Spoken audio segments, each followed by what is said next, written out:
Wow, what a fantastic question. I doubt more than a handful of individuals would volunteer to be on it. Even at the age of 68, Vince Gill carries himself with the humility of the modest musician whose guitar playing garnered him fans' hearts decades ago. Still, Gill has a side that the general public doesn't know about. The man with the velvet voice and Grammys is really a sensitive critic, a fierce competitor, and someone whose true feelings have been concealed beneath his decades-long country charm. As an artist, Gill had a quiet distaste for peers who prioritized stardom over quality, who deviated from tradition, or who didn't value the style he had devoted his life to protecting. In an interview he gave not long ago, Vince Gill revealed the identities of these 7 performers.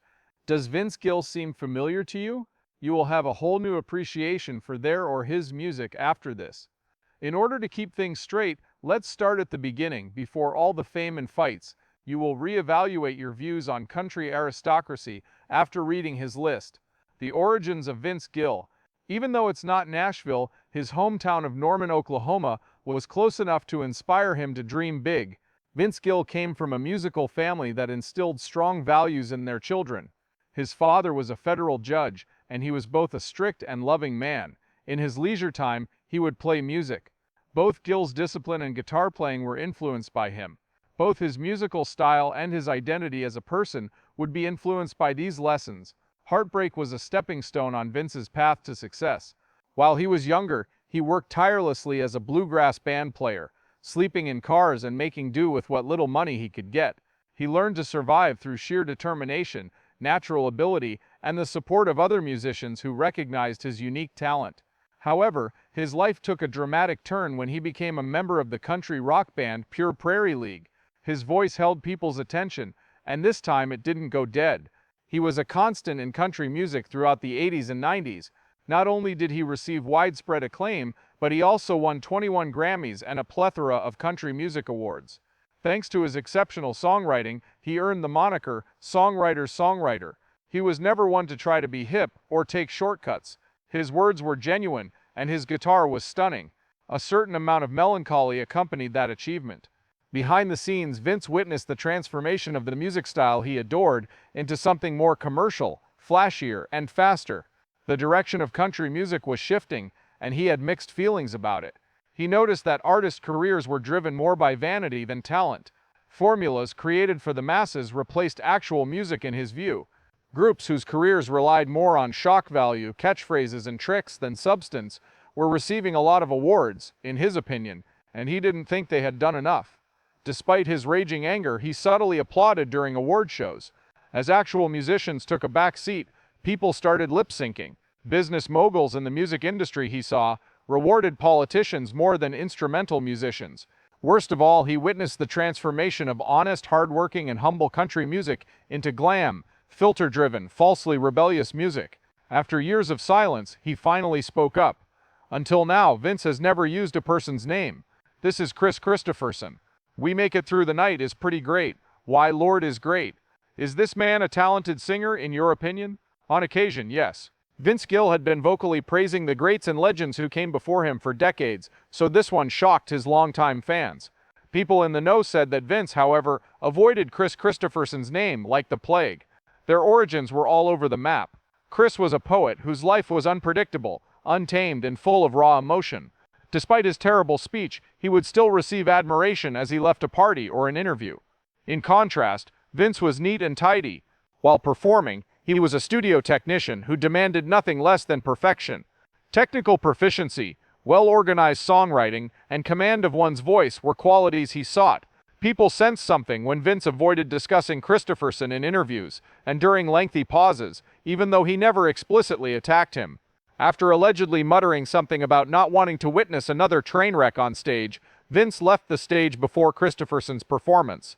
This anecdote from a CMA firm circulated for a long time. Even though it was never proven, tales like that in Nashville tend to stick. Reports indicated that Vince was fuming over the fact that critics lauded Christopherson's sloppy performance, describing it as authentic, grittier, and real, while ignoring the efforts of other, more talented artists. One of Vince's close associates recalled that he once told them, "It's not deep, it's just sloppy." Since we weren't expecting much, we thought it was clever. He wasn't against Christopherson's success per se, but he was against the way it redefined greatness. For Vince, mastery of one's craft was essential to artistic success.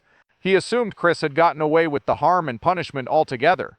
The pressure persisted despite the passage of time. Duets, group singing, or honors were non-existent. Christopherson was conspicuously absent from all of Vince's events honoring other legendary figures from that era, as if a specter had not been invited. The truth about his inclusion on the list was finally revealed by Gill. The gap was too wide to conceal, so he unintentionally did it.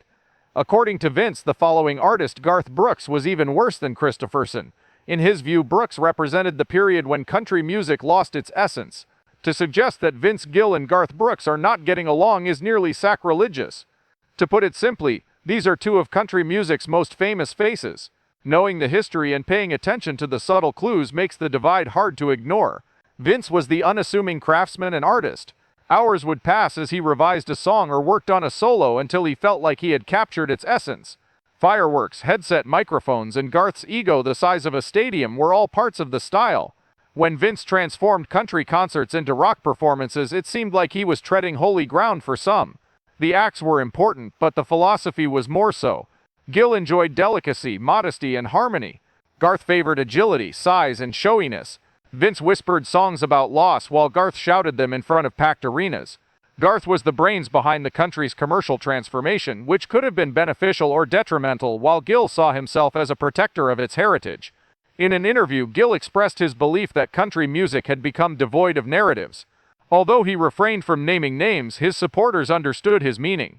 Everyone knew who altered the regulations and the course of the river, so he need not have named Garth.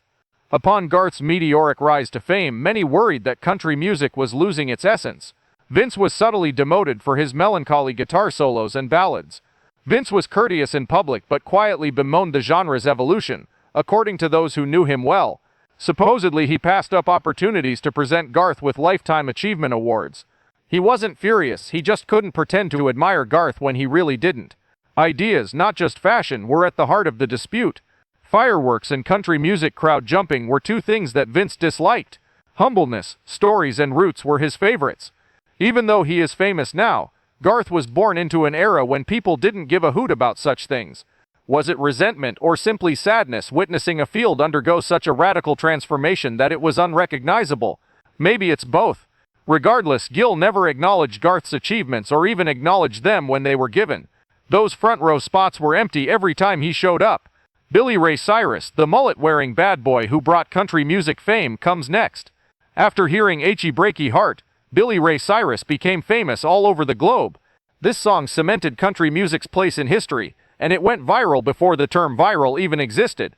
Although some of them were booing, it was said that real artists were disrespected by Vince Gill, whose music was impacted by complex jazz, profound songwriting, and traditional country values. In the CMA green room, Gill was overheard claiming that Billy Ray's song reverted country music to a decade ago. The rumor that Gill viewed Billy Ray as an affront to the genre's integrity began to circulate after that remark went viral among industry insiders. Vince believed that true country music should convey universal themes, such as suffering, optimism, and truth. Everything changed though when Billy Ray arrived with his infectious one-liners, dance craze, and massive marketing machine. Legend has it that at one point Gill remarked, "The song wasn't country, it was karaoke with a mullet." Reportedly, they exchanged at most a chilly glance as they walked past one another in the corridor. Neither of them ever performed on stage together. Billy Ray appeared to be taking the polar opposite approach than other artists who were attempting to strike a balance between innovation and tradition. He observed the hair, the trick, the flash, and the hips. Country music, in Vince's view, was meant to be genuine, authentic, and grounded in reality, so he took it as a joke. Gill never hated Billy Ray because he didn't have to. Billy Ray represented everything that Gill despised, an increase in superficiality at the expense of substance, and music that began to influence Nashville in a direction that Gill had battled throughout his life. Upcoming musician? Sharona Twain had the highest album sales in the genre's history, but Gill despised her music. The consensus was that Shania Twain was the pinnacle of country pop. She soared to fame in an unprecedentedly short amount of time, and no one could stop her. However, she was more than that to many conservatives, including Vince Gill. She was a troublemaker. With her glossy sound, pop-heavy hooks, and enormous crossover appeal, Gill's kind of raw roots-based music didn't have much room. Many musicians attempted to emulate her effortless style after she left, focusing instead on making music videos that made over $1 million and sticking to tried-and-true melodies. He never specifically mentioned her, but Gill did say, "We lost a generation of real country fans who chased radio hits. We forget what genre we're in sometimes." He continued, "True readers could understand what the fans were getting at. Over time, the vast majority of the industry's luminaries crossed paths, shared the stage or performed alongside one another. Although their names would have been a perfect fit for tributes that covered more than one field, Gill and Twain never did so, not during her rise to fame, not at award shows, and not even when the subject matter was clear. Not only was it uncomfortable, but the silence was intolerable." According to those who are familiar with Vince's views, he perceived Shania's ascent as the turning point when Nashville began to follow trends rather than talent, and country music lost its distinctive sound. On to the next one. The meaning of bro country was altered by Jason Aldean, causing Vince to exit the stage by shaking his head. Wearing baseball caps and playing heavy guitars, he was a star before Jason Aldean. Trucks, whiskey, and tailgates took center stage in his music, rather than truth and heartbreak. His fanbase expanded rapidly due to his powerful name and audible sound. Despite his widespread popularity, he was not well received by all Nashville residents. When asked about the bro country wave, Vince Gill was unafraid to state his disapproval, continuing his long-standing advocacy for music as art and storytelling as soul. "I feel like we've made it too easy," he once told Rolling Stone. "Music should be fun, but let's not act like it's country just because the video has a pickup truck. Not a mere notion, but a dart across the bow." Gill Aldean's achievement represented yet another veering away from the principles he battled to preserve.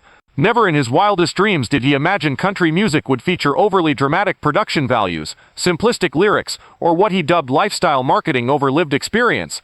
Big country music events have featured both Aldean and Gill, but the two have never shared a bill. Gill has reportedly discreetly declined to host or attend any event featuring Aldean as the headliner, according to those close to her. The focus was on your identity rather than your ego. The principles that Aldean advocated for were too strong for Gill to endorse. Philosophically, there was a gulf as well as in aesthetics. A person's reputation can be built on substance or show. While Aldean may have been too much for Gill, Kanye West may have been too much for the rest of the crowd. Listen, we know it sounds crazy, but bear with us. Although Vince Gill has never specifically mentioned Kanye West, he has stated in multiple interviews that he believes the egotism in modern music is detrimental. He has spoken out against artists who prioritize stardom over talent and show over substance. Additionally, you are not alone if you think you have heard that before. When asked about it, Gill stated in a 2016 interview, "I see young artists walk into a room and expect everyone to bow down.